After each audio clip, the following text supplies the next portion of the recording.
জুবিন এতিয়া অসমৰ আত্মা হৈ পৰিছে। পঞ্চভূতত বিলীন হোৱাৰ পিছতো হাৰ্টথ্ৰব জুবিন গাৰ্গক দিচাংপানী গড়আলি আৰু লাইচেং গাঁৱৰ ৰাইজে মঙলবাৰে জনাই শ্ৰদ্ধাঞ্জলি। মঙলবাৰে প্ৰাণৰ জুবিন পঞ্চভূতত বিলীন হোৱাৰ পিছত সমগ্ৰ ৰাজ্য স্তব্ধ।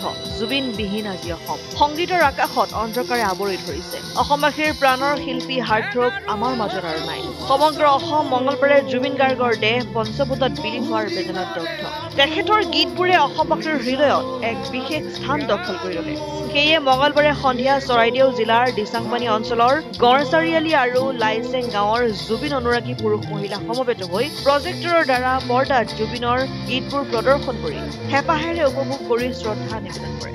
অনাগত দিনত প্ৰতি বছৰে গড় চাৰিআলিত জুবিন গাৰ্গৰ মৃত্যুতিথি উদযাপন কৰাৰ সিদ্ধান্ত গ্ৰহণ কৰে। আমি অতি মৰ্মান্বিত। আজি সমগ্ৰ বিশ্বই তথা সমগ্ৰ অসমবাসীয়ে আমি আজি ৪-৫ দিন খাবও পৰা নাই, শুবও পৰা নাই। আমি এটা অমূল্য সম্পদ হেৰুৱালোঁ। এই সম্পদ হেৰুৱাই আজি আমি অলপো শান্তিয়ে থাকিবলৈ পোৱা নাই।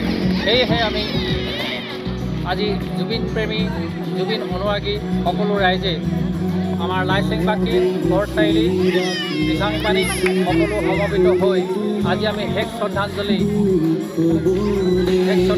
আমি অনুষ্ঠিত কৰিছোঁ। এই অনুষ্ঠানটিয়ে বৰ্তাই ৰাখক, সমগ্ৰ বিশ্বতে এটা আমাক অসমবাসীলৈ আমি এটা শুভেচ্ছা জনাইছোঁ। আমাৰ ইয়াৰ পৰা এটা বাৰ্তা যোগ, যিহেতু আমি জুবিনক আমি প্ৰাণে প্ৰাণে ৰাখিব লাগিব, আমি জুবিনক জীয়াই ৰাখিব লাগিব।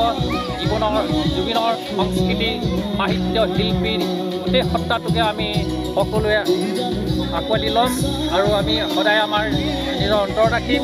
আমি আজি লাইচেংবাসী তথা গড় চাৰিআলিবাসীও এইটোকে আমি এক ঐক্যবদ্ধ হৈ আমি সংকল্প ল'লোঁ। আমি জুবিনৰ প্ৰতি বছৰে আজি এই তিথিটো আমি এই অনুষ্ঠানটি আমি পালন কৰিম বুলি আমি এই আপাহতে সমগ্ৰ ৰাইজক অৱগত কৰিম।